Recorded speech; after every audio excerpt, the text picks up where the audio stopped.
What's up, guys? Coach Madden, official trainer, YouGoProBaseball.com, and this is an office hours episode where I answer your baseball questions here in my office. Here's the question of the day. Hi, Coach Madden. Currently, I throw a forkball at low 70s, and I want to know how I get more flexibility in those two fingers to throw a Vulcan Change Up. Thank you. Thank you so much for that question. That's a great question, and I've got a great answer for you. But before we get into that, give me the thumbs up if you think the Vulcan is a good pitch and you want to know how to throw it. Give me the thumbs down if you think it's a garbage pitch and nobody should be throwing the Vulcan. No matter what you just clicked, go ahead and click that subscribe button with the bell notification right next to it. This way you'll be notified anytime I upload a new video, and I got a bunch of stuff coming for you that you're going to want to see. Then jump down in the comment section below. Let me know that you subscribed, and then ask me any baseball questions that you may have.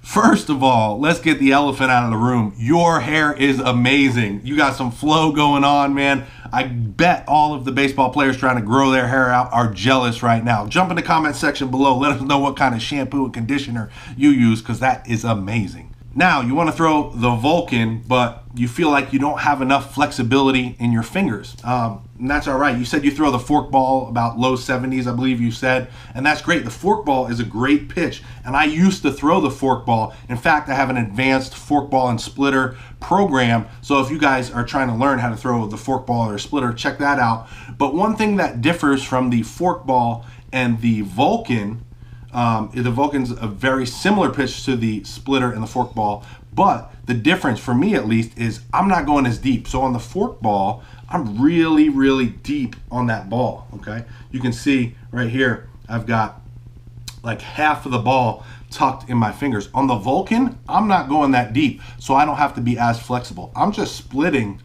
those seams here, okay?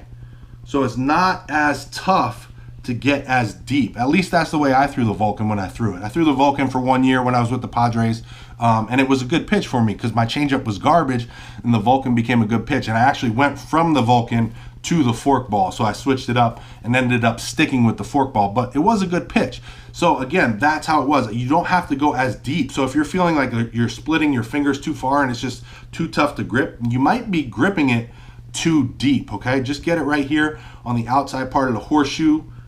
When you're gripping it, your other fingers are just going to go on the side. It kind of makes like a box grip here, almost like you got a square going on right here, okay? Now, with that being said, if you're still gripping it here, not so deep, and you're still having trouble getting that grip and it feels weird to you, you can do some finger webbing stretches. And all you're going to do with that is you're just going to get in between your fingers with your other fingers and push them apart, just like this.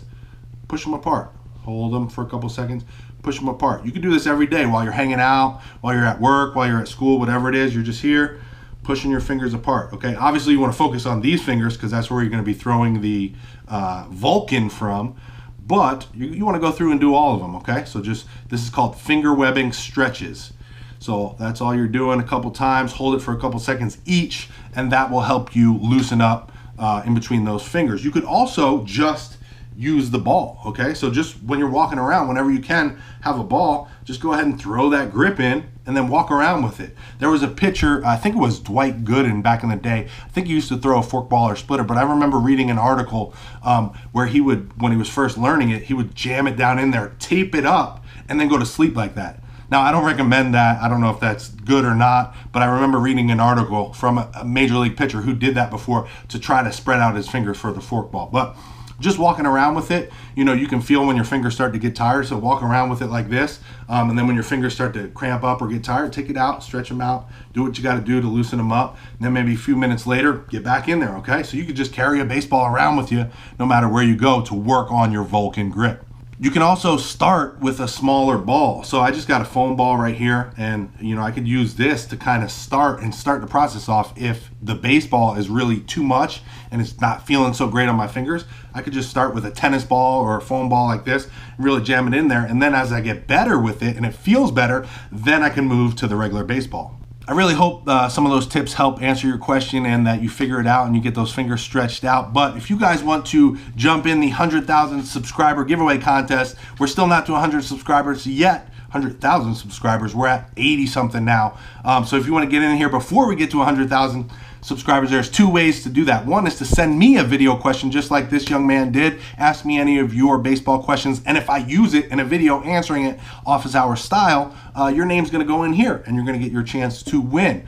The other way to get in there is to leave a comment below answering the question of the day, and that question is, how much is my advanced sinker and slider training course as well as my advanced forkball and splitter training course? They're on sale right now. Leave both of those prices, the sale prices, in the comment section below, and I'm going to pick one of you guys with the correct answer to go in here for your chance to win. Now, what are you going to win? You get to win one of anything that's on my website, and I just added a bunch of new products to my website, so if you haven't been able to check that out yet, go ahead and check those out and start deciding what you're going to pick when you win, because there's some awesome stuff on there. Now, don't forget, you also have to be subscribed if you want to win. So if you haven't already, click the logo right over here, and then click that bell symbol right next to it. This way you're notified every time I upload a new video. I got over 800 videos now. I'm not stopping anytime soon. I got some great stuff coming for you. So if you're wanting to be a better baseball player, do that now. Also, go watch this video next because it's a good one, and I want you to see this one, so go watch it now.